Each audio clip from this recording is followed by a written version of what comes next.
Hey everyone! So this is the first video I'm making on this channel, and I'm making it just because I really like to make some TBC content, and TBC content on paladin especially. Paladin is by far my favorite class in all of World of Warcraft, and to my great sadness it's simply not viable in a lot of aspects in Classic, apart from healing that is. Now, I've been playing Classic for quite some time. I quit like mid phase 5 or so.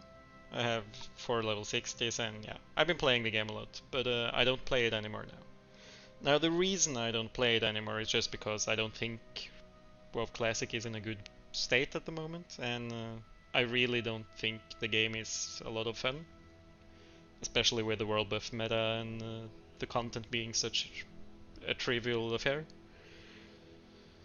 And thus I'm looking really forward to TBC Classic, which I think we expect around like May, June at this point.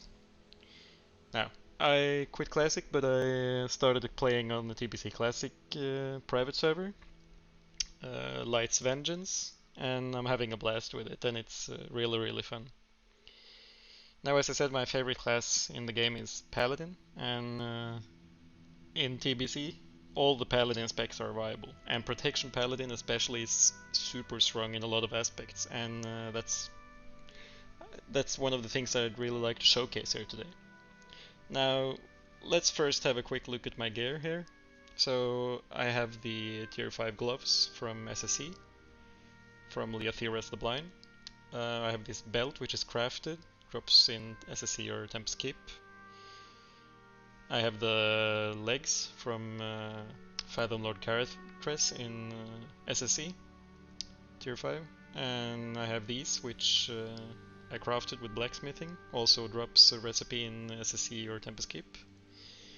I have this ring from Zulaman, the second 10-man raid in TBC. I have this trash ring from Tempest Keep. I have the tier 4 head piece, which is from Karazhan. I have this neck, which is also from Karazhan. I have the tier 5 shoulders, which is from Void Reaver in Tempest Keep. I have this cloak, which is probably the worst piece of my gear at the moment, which is from Black Morass. I have the tier 4 chest piece from Magtheridon, and I have these bracers which are also from Tempest Keep. And this one, this sword is from Gruul Slayer, and this shield is from Zulaman too. Now this Librum is just bought from badges in the Vendor in Shatrat. This trinket is from Morose in Karazhan. And lastly, the trinket I wanted to show last, this Figurine of the Colossus, drops from Shattered Halls and is probably the strongest trinket for paladins, one of the strongest trinkets for paladins, or strongest trinkets in the whole game. Now, why is this trinket so powerful? Well, if you look at the description on the trinket, it says increases your shield block rating by 32, which by the way is very good by itself to reach crush cap. But more importantly, it says on use, each successful block heals you for 120. Effect lasts 20 seconds. So the tooltip for the trinket simply reads, each successful block heals you for 120. Pretty simple, right? Now, let's go test these on some mobs. These vultures right here. Let me just gather up a bunch of them. I need to get closer.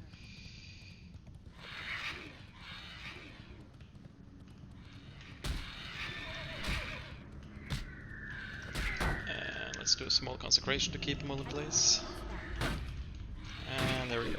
Now I'm gonna turn to take the damage, because I'm not taking any damage since I'm more or less avoidance kept the other way around.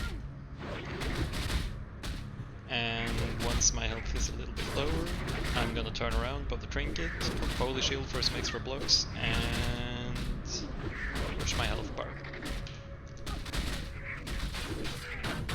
Boom, full. So the trinket is pretty powerful, right? That's obvious.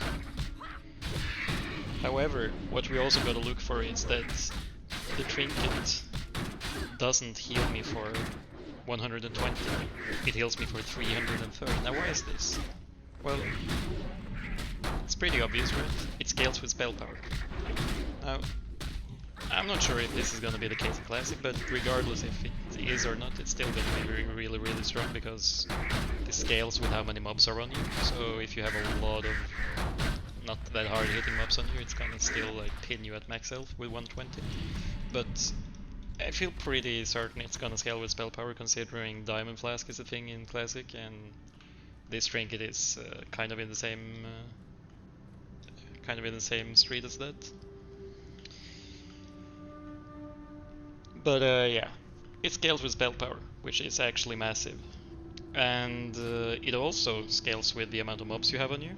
And it also scales with Paladin especially well, because Paladins get mana when they get healed, so if you have enough mobs on you, you'll not only have infinite health while this is up, you will also have infinite mana.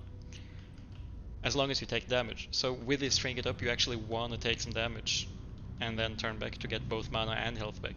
Because if you're pinned at max health, you're not getting healed, and then you're not getting mana.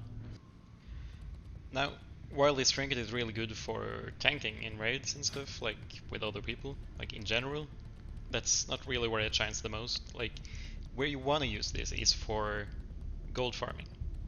Because with this trinket, you effectively get 20 seconds of full invulnerability while not using your shield or other cooldowns. And you also get infinite mana, which is a huge boon. So examples of where you could use this would be, for instance, straddle in the undead part, or literally any classic dungeon. You could also use it in a lot of TBC open world farming, and you could use it in Hellfire Ramparts, which you can solo as a paladin, and probably a lot of other places. Now the talents I use are these. Obviously this will change with how good your gear is, and for instance I don't need all the defense, and I don't have the improved block because I have a lot of block value to begin with. And I want as much threat as possible, so I have Reckoning and one-handed weapon specialization. And yeah, I have some points in Retribution. Actually, Pursuit of Justice is really, really good for farming, and in general because you move much faster, so definitely take that if you can. But yeah, that's introduction to the figurine of the Colossus. It drops in Shattered Halls, both normal and heroic, so it's not that easy to get, because Shattered Halls is a pretty hard dungeon, especially on heroic, but as a paladin in TBC you should definitely prioritize getting this, because you're gonna be probably the best AoE gold farmer in the whole game, and this trinket just makes it so much better. So yeah, that's it. Signing off.